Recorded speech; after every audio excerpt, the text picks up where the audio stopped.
Tragedy struck in Israel on Saturday when a rocket from Hezbollah landed in a soccer field in northern Israel, killing 12 children and injuring 29.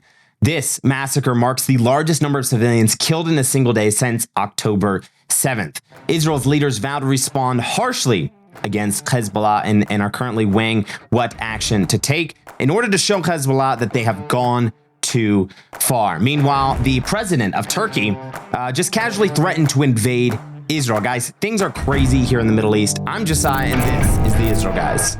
Guys, we have some very horrific news to talk about. The tragedy that struck on Saturday when a rocket from terror organization of Hezbollah in Lebanon landed in a soccer field in the Druze community of Majd al-Shams in Israel's north. Majd al-Shams is just south of Mount Hermon, and it's right on the border with Israel's border with Syria in the Golan Heights. And this rocket struck and killed 12 people that were near this soccer field. Now, this struck right in the middle of a Druze community.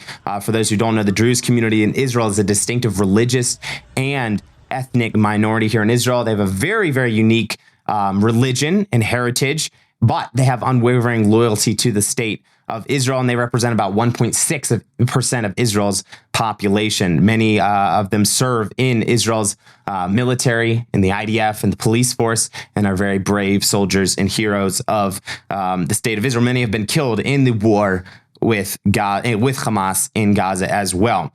So this striking the Druze communities is a huge, huge tragedy here in Israel, and the whole nation of Israel is mourning with the Druze community as these people were killed. Now, at least 29 people were injured in the attack and 12 were killed. The soccer field was right near a park, and the 12 Druze people that were killed were actually all children from the ages of 10 to 16, just making the tragedy so much even worse.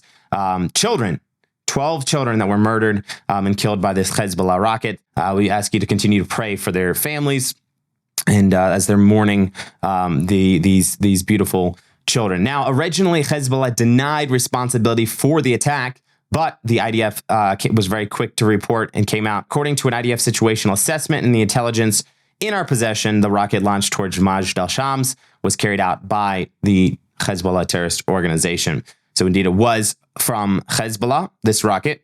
Also, the leader of the Druze community, Sheikh Muwaffaq Tarif, he said that the attack crossed every possible red and black line. Obviously, this especially hitting the whole nation pretty hard, because this is the largest number of casualties, civilian casualties in a single day since October 7th, since the massacre on October 7th, and the first massive casualty incident being inflicted by Hezbollah since they attacked Israel in the days following October 7th, when Hamas also attacked Israel. It's hitting the entire nation very hard, but especially the Druze community, because like I said before, they represent 1.6% of the population. Very small statistical percent, but they're still a very valued part of Israel's population and of the nation of Israel.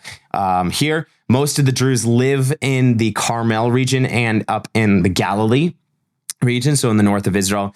And so naturally, a lot of these people have been under threat from all these rockets being shot by Hezbollah, and unfortunately, this one inflicted serious casualty and a great tragedy on Saturday. The Prime Minister of Israel, Benjamin Netanyahu, cut his trip to the U.S. short and returned to Israel soon after. Now, originally there was 11 fatalities counted in this attack, but Israel just announced last night, Sunday night, that after 24 hours of intense work, they identified a 12th victim of the attack, 11-year-old Jifara Ibrahim. The thing that really got me was that this attack and this rocket explosion was so horrific that they just identified another victim after 24 hours. It took them 24 hours to find the parts that were left and able to identify another victim. I saw an uncensored photo of the attack, and let me tell you, it was absolutely horrific, guys. This kind of stuff cannot happen. Just uncalled for, unprovoked attacks by Hezbollah on Israel, shooting at civilians and managing, unfortunately in this case, to actually obtain their goal, which is to murder Israeli civilians. Do you know that one of the best ways to support Israel right now during this war is to buy products from Israeli businesses? Our friends at Blessed by Israel ship the beautiful products of small businesses and families from Israel's heartland to people all around the world. You can buy the wonderful taste, smells, and goodness of the Promised Land, and Blessed by Israel ships them straight to your doorstep.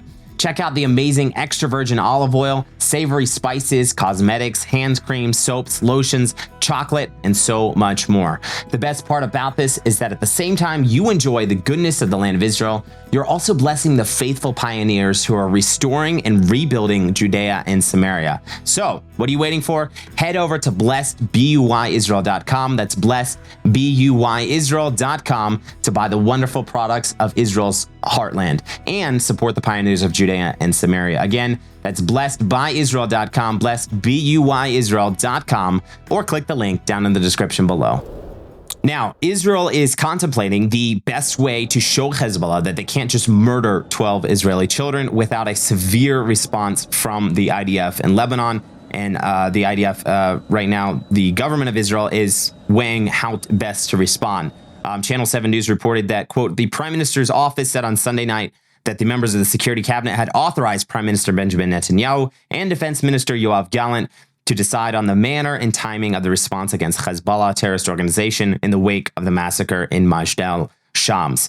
Khan 11 News reported that the U.S. administration estimates that Israel's retaliation against Hezbollah for the massacre in Majd al-Shams will be significant, but not one that will lead to an all-out war. So that's very significant because many people have been pressuring Israel not to respond to any of these attacks by Hezbollah on Israel because they fear that it could lead to a broader, wide-scale conflict. MK Benny Gantz said in a TV interview, Israel must respond to this incident. It must have a comprehensive plan of action. It is possible to hit Lebanon hard and to tear it apart. The IDF is ready. I assume that's what we will see. So Israel is weighing, they know that they really have to respond harshly to this because this is a huge blow to the nation of Israel, where we have 12 children just taken out immediately from an attack from the terrorist organization of Hezbollah. And Israel needs to respond very harshly, and they need to show a strong hand and say, no, this is unacceptable, and you cannot attack us like this without expecting a very severe response. But right now, Israel is keeping in mind that they can't. Maybe they can, maybe they can't. But they have a lot of things to weigh. Like attacking could provoke an all-out conflict, could provoke an all-out war. And guys, I have friends that are up on the northern border that are serving in the IDF up on the northern border. And there's been, reports of rockets landing in different places. There's been reports of hostile aircraft that have been coming over the borders from Lebanon. But let me tell you that from personal experience, people I know up there, they say that the war up in the north is much worse than anybody, than the news is reporting, for one. They're trying to scale it down to make it seem like it's not as bad. But there's basically an all-out conflict, an all-out, you could say, a war, but not an official war happening between Israel and Hezbollah. And the question is, will that turn into an actual wide-scale conflict? Will that involve other countries like Iran? Will that involve other countries like Russia and China? We do not know. Will the U.S. get involved to back Israel? Will the U.S. stay out of it completely? Who knows? But Israel has a lot of things they have to weigh when they're talking about a response to Hezbollah. And unfortunately, they can't just continue to let attacks come from Hezbollah. They can't continue to let these terrorists dictate Israeli lives. There's still 70,000 Israeli residents that are evacuated out of their homes from the north. 70,000 Israelis that are not home, have not been home since they were evacuated shortly after the war started on October 7th. It's still a war zone, and Israel needs to get these people back to normal. These lives need to return to normal. Israel has to do something at some point to stop this war, to stop this aggression from Hezbollah happening in Israel's north, and seems to be, many people are saying that the only way to stop that is an actual ground invasion of Lebanon. We're not sure exactly what's going to happen, but be sure that you will see probably a response, very harsh response from Israel to Hezbollah in the next several days, if not hours. On the topic of broader, wide-scale conflict, I had to mention this today because crazy things happen in the Middle East, right? Israel, unfortunately, is being attacked by many Western nations, by the United Nations, by many people around the world as being the aggressor in this conflict with Gaza. Now Hezbollah, which unfortunately is completely false. It's a complete lie. But now there's other countries. Now there are Arab countries that are threatening to get involved. And the president of Turkey just kind of casually threatened to invade Israel yesterday. And I thought this is like, no, you shouldn't just glaze over this, because now we have the countries, the leaders of sovereign countries that are completely not involved in this, at least on a face value level, that are now saying they might get involved and they might come and invade the nation of Israel. Whether that was just talk or whatever, it's serious enough that it needs to be talked about, and people need to realize the hate against the nation of Israel that is happening, and not just Hamas and Hezbollah. This is happening from a national level. Other countries here in the Middle East that are nationally against and hate Israel. So Turkey made waves yesterday as their president, during a speech, seemingly threatened to invade Israel. Now he was speaking. He was a speech addressing his supporters on TV, and President Erdogan started talking about Hamas's war against Israel in the middle of his speech. He said, quote, "We must be very strong so that Israel can't do these ridiculous things to Palestine. Just like we entered Karabakh, just like we entered Libya, we might do similar to them. There's no reason why we cannot do this. We must be strong so that we can take these steps." Saying, just like we invaded Karabakh, just like we invaded Libya, we might do something similar to Israel. We must be strong. And there's no reason why we can't invade Israel. Israel's foreign leader, Israel Katz, responded to President of Turkey on X, and he said, "Erdogan follows in the footsteps of Saddam Hussein and threatens to attack Israel. Just let him remember what happened there and how it ended." Speaking about Saddam Hussein's end.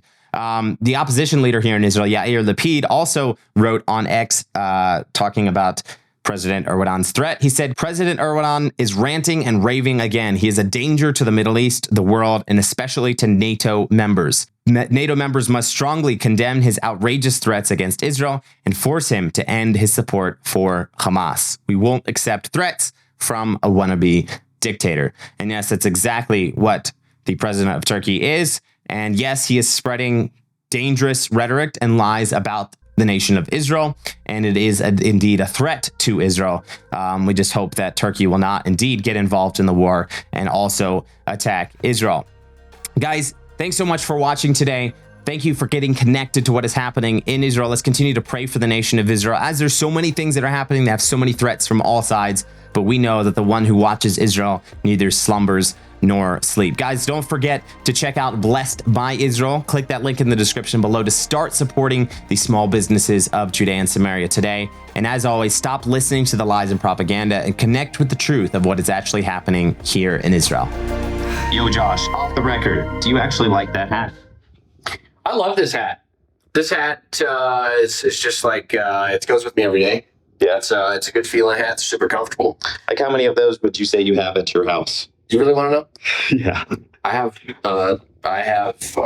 at least 10 of these. At least 10? Yeah. Wow. So you like wear them?